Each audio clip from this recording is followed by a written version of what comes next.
What's up, everybody? And today we're checking out a video that caught my eye. It's called Why Navy Sailors Stopped Jumping Off Aircraft Carrier Flight Decks. Now, I don't know whether this is across the board, like they stopped jumping off ships in general, which makes no sense. When I was on a ship doing anti-piracy, they stopped and we all jumped off. We had a bunch of fun. So this is interesting. Like, why would they stop doing this? It makes no sense. There's stories of my dad telling me when he was in the Navy in the Falklands War and stuff, or before the Falklands War and after the Falklands War, where they jump off the ship and have some fun. And I did it when I was on ship. So it's a bit weird that they're saying that they stopped. It might just be aircraft carrier, and it might just be the US aircraft carriers. So we'll see. Anyway, this is by Not What You Think. I'll leave a link in the description if you want to check that out. Don't forget to go over there, give it a like. Don't forget to like, comment, subscribe on this video because it helps with that mysterious YouTube algorithm. Other than that, let's shut up. Let's watch this and let's find out what the bloody hell's going on, shall we? When you jump off an aircraft carrier into the open water, you have to consider that you're in a whole new food chain, and you ain't at the top. You know, it's funny But they said that, actually. My dad said once they jumped off the ship, and he was in the safety boat, little, like, rigid raider safety boat, because they always have them out in water, and they always have someone with a gun, just in case of the shark. And he said they saw a shark, and it came up to the boat, and it was bigger than the boat that we were in, the little safety boat. And everyone got out the water, and they eventually got out. But that must be terrifying. I didn't see any sharks. There was people who said they saw sharks when I was on ship. I didn't. Saw whales and dolphins and stuff like that. But I never saw a shark, unfortunately. I'm kind of glad, because I don't like sharks. Not a vibe. Realize this. That's why there is a gunner on top of the ship, constantly watching out for sharks. Yeah. And if anything, the idea is simple. Aim at the person swimming closest to the shark. That should give enough time for everyone else to get out of the water. Yeah. But jokes aside, shooting at a shark in the water would be a completely ineffective tactic at neutralizing the shark. Yeah. That's At terrifying. best, it can scare a unicorn. And at worst, the bullets may skip off the surface rather than penetrate the water. That's another thing as well that people don't realize. When you shoot at water, the rounds can ricochet off. We did it at night. We were using NVGs at night when we was doing an exercise, and we was using tracer rounds. And I shit you not, it looked like something out of Star Wars. They'd like bounce off the tracer rounds. It looks incredible. And injure nearby swimmers. After all, sharks are cautious creatures, and before attacking, they tend to circle around and inspect their prey for an extended period of time. Yeah, nah. That's why having a dedicated lookout is actually a great idea, but shooting at the shark is not. Bullets shot Imagine if they were doing that and it was just one of the lads swimming under the water. into the water either fragment within a few feet or come to a full stop in less than 6 feet or so. Yeah. That's why when you shoot bullets at the water, it looks more like a small explosion, as bullets disintegrate into pieces. In order for the bullets to not rupture, they would have to have a different shape, like needles. And that's exactly how underwater bullets look like. Whoa, I did not know that. I didn't know that. That's really interesting. Is very different from shooting bullets in the atmosphere. That's really interesting. Even Mythbusters found that a .50 caliber bullet would travel only 1 foot into the water before it loses its lethality. Whoa. According to the Mythbusters, bullets shot from smaller handguns can actually travel further, about 6 feet. Therefore, even if you hit a shark, you would likely piss it off even more, which would cause the shark to reflexively attack a swimmer. Guys, I don't know about you, but nah. Sharks in open water like that terrify me. I don't think I've got a phobia of open water, but it's not a vibe, is it? It's just not a vibe. To be fair to the shark, it doesn't know that it was shot by a gunman from the surface and not the nearby swimmer. Yeah. But swim calls are only one of the big-ticket fun activities for Navy sailors on warships, with the others including steel beach parties and the occasional beer. Yeah, we did all that. Not the golf stuff, but we did all the other stuff on ship. We had pies and drank, and we did a bunch of fun stuff. Obviously, you can't get drunk. You can only have, like, especially us who were looking after the boat. Like, we'd only do it in rounds. Like, half the group could do it one day, half the other, and you could only have, like, 2 drinks. And because obviously we were protecting the ship, right? So, But yeah, you still got to let off some steam, especially if you're out in water for like 3 months or whatever, you know? But the true celebration involves shooting guns into the sky. Yeah, we Swim didn't do calls that. serve as a great morale-boosting activity for the sailors, and they make for amazing stories down the road, but they look quite different from the 1940s. Back during the good old days, you know, before the invention of safety, sailors were allowed to jump from anywhere, like the flight deck of an aircraft carrier which sits 60 feet high above the water. Or even sailors climbing the anchor chain and then diving down. Yeah, lads didn't give a shit back then, did they? Mind you, it looks like these divers knew what they were doing. There is even a story about how one Olympic swimmer was allowed to dive from the top of the island. But today, the Navy is much more risk-averse than it was in the past. Holy. Now, They weren't jumping like from that when 60 we were on the ship. We were jumping off the... I mean, we weren't on an aircraft carrier. We was on a survey ship that was very small. And we were jumping off the bridge. Not the... One of the lads jumped off the very top of the bridge. But yeah, we were just messing about. And the ship wasn't that big anyway. feet above the water cannot kill you. But if you land wrongly, it definitely can. Get ready for sprains and potential drownings. But don't worry, there's always a rescue boat nearby. Falling on the water wrong can be worse than falling on concrete. Yeah. Yes, they both can break bones, but there's no risk of drowning in You don't concrete. really need to show a video of concrete, do you? I Today, don't know what it sailors is. jump off a lowered elevator from the hangar bay, and that's about 30 feet. Do you know what? While I did it was like, I should probably put a little clip of concrete when I say that, just in case people don't know what concrete is. Just want to put just like a quick clip, 5 seconds. Yes, that guy pouring concrete makes sense. But it's still too high for many. And if you're not afraid of heights, then besides sharks, there is venomous jellyfish and sea snakes to worry about. I wouldn't worry The about that safest way far to out. swim, if you're stationed on a ship that has a well deck, is to fill up the well deck with water and have an Olympic-sized swimming pool for the crew. Yeah. It's true that the culture of safety has taken some of the fun away from many Navy traditions, but you have to consider the upside too. If something were to go terribly wrong during a swim call, the commanding officer would be held liable, Yeah. and swim calls could very well go the way of shellback and tailhook parties into What? the history books. What? Swim calls happen more often on aircraft carriers than any other naval vessel. Oh, Can really? you guess the vessel with the least frequent swim calls? Hint, it's not a ship. Submarine, It's the I'm guessing. submarines. Yeah.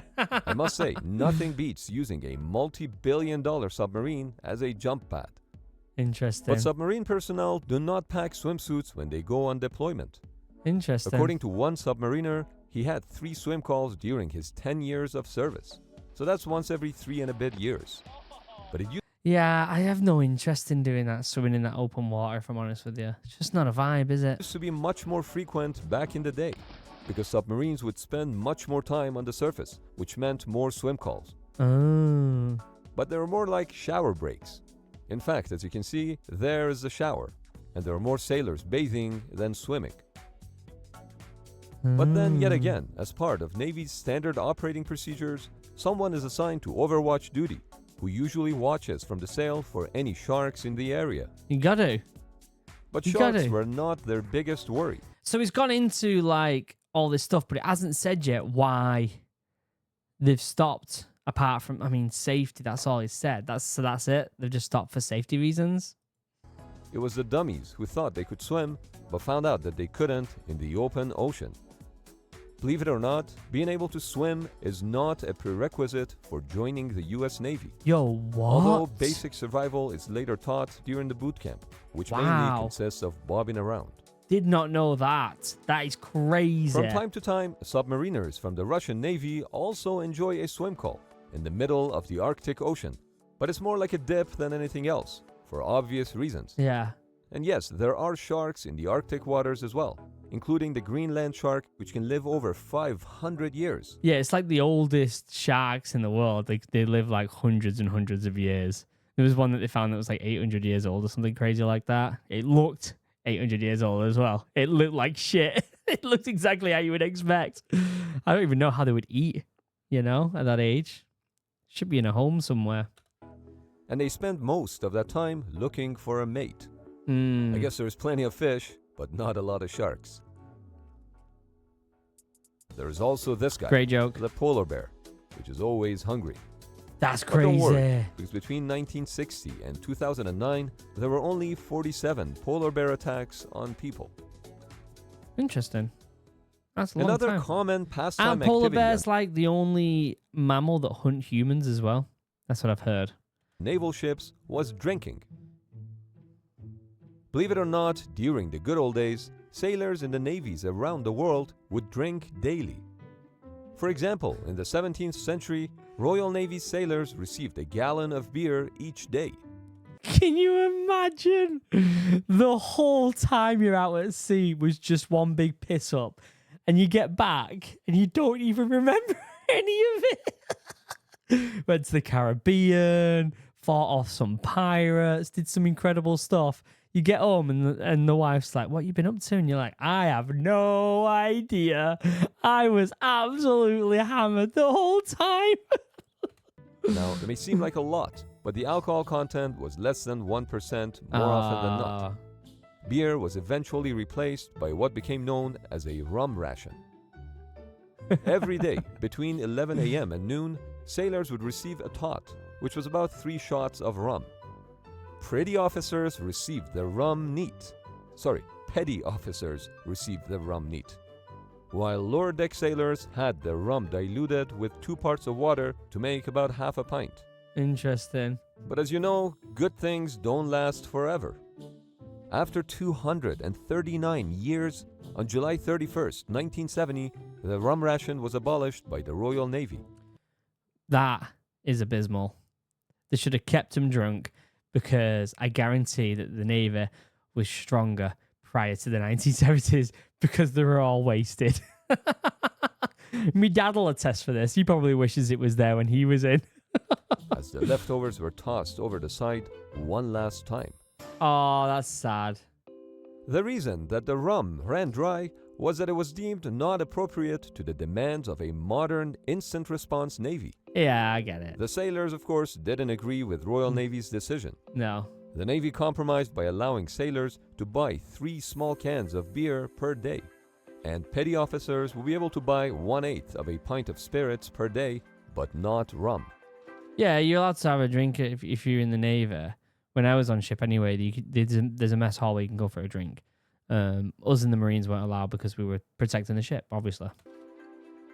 Similarly, the Royal Canadian Navy abolished the rum ration in 1972, and yet they still allowed the sale of beer on the warships from vending machines with a daily limit of 2. But you know how it only takes a few to ruin it for everyone? Well, back in 2014, a few sailors got intoxicated and misbehaved while commissioned on HMCS Whitehorse, which forced the warship to be recalled from an international exercise. Holy. As a result, the Royal Canadian Navy banned drinking at sea and removed the vending machines. Wow. Now them 2 lads fucked it up for the whole of the Canadian Navy.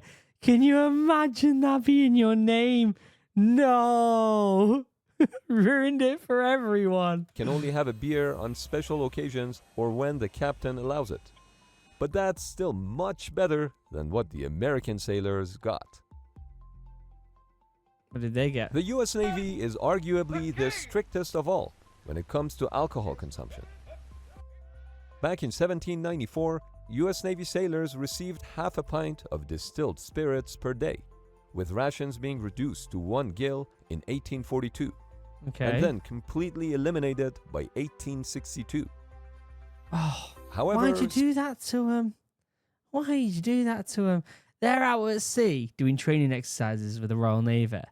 And all the lads on the Royal Navy ship are having a blast. And they're all sat there trying to get work done. Like, look at these Brits. They're always drunk. You look over, they got the binos out. Look over, and the lads are like, hey! sailors were allowed to keep their own stash of liquor until 1899 at the discretion of their commander.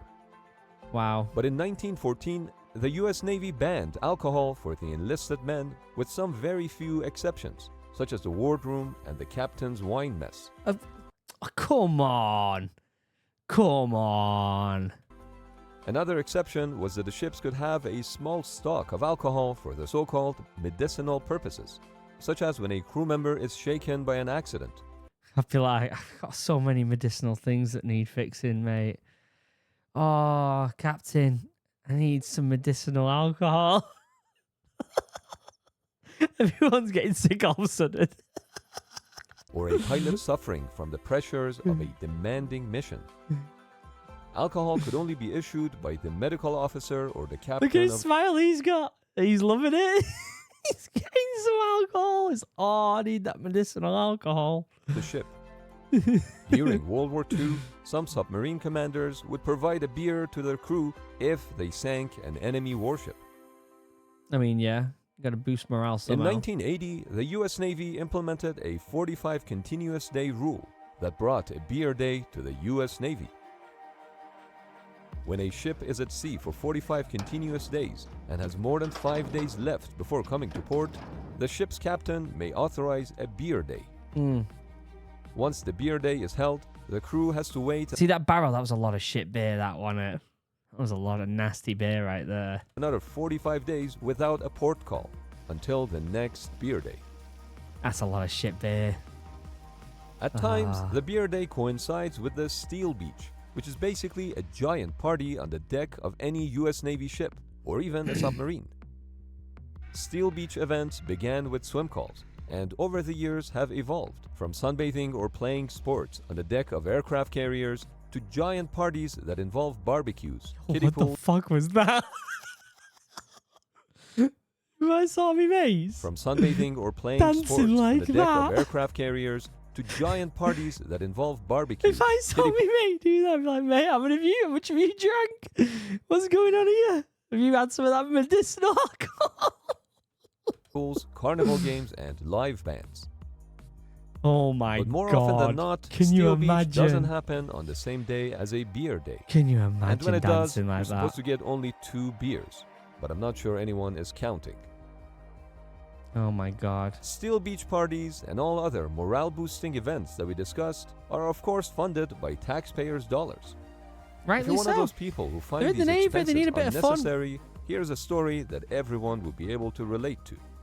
Oh my god, can you imagine doing that? It all started Oh my on god, April if you did that in the Royal Navy or the Royal Marines, oh, you'd be done. You'd be done. You get kicked out dancing like that. Doesn't matter how much rum you've had. You get kicked out. April Fool's Day 2020, with sailors aboard USS Nimitz starting a 27-day quarantine before leaving their home port of Bremerton. This was the very first carrier strike group to be deployed during the COVID pandemic. Fast forward 274 days to the New Year's Eve of that same year, when the ship was Okay. ordered to return home. But only 4 days later, the decision was reversed, and USS Nimitz was ordered to stay in her area of operation. Oh, heartbreaking. On day 294, the crew had a beach day on the carrier's flight deck. Right? To That say makes those sense. sailors deserved it is an understatement. Yeah, they needed more than that. On March 7th, 2021, the crew returned home and disembarked, 340 days after having set foot aboard USS Nimitz. Yeah, that's mental. This was the longest deployment of any aircraft carrier since the Vietnam War. That's mental, that. Serving in the Navy requires a lot Yeah, I couldn't be out that long. I like to be on solid ground, thank you very much. of sacrifice from the crew and their families. And things like swim calls, beer days, and Steel Beach parties are the least of what could be done to improve sailors' morale. And of course, nothing, and I mean nothing, is as morale boosting and as American as shooting guns from a US carrier on the 4th of July. Yeah, I guess. Yeah, it was a good video. I feel like the whole flight deck thing was kind of put on the back burner there, but if it's specifically just for safety, then I get it. But at the same time, the balance of doing things which is appropriate and not appropriate is strange when you're out at sea. Like, appropriate, is it appropriate to have a drink? Not really. You're in the Navy. Is it something that's going to boost the morale of the lads and the girls, right? And therefore make them better at their job because they're happier in the long run. And this is a big, talk that you would have if you was an officer.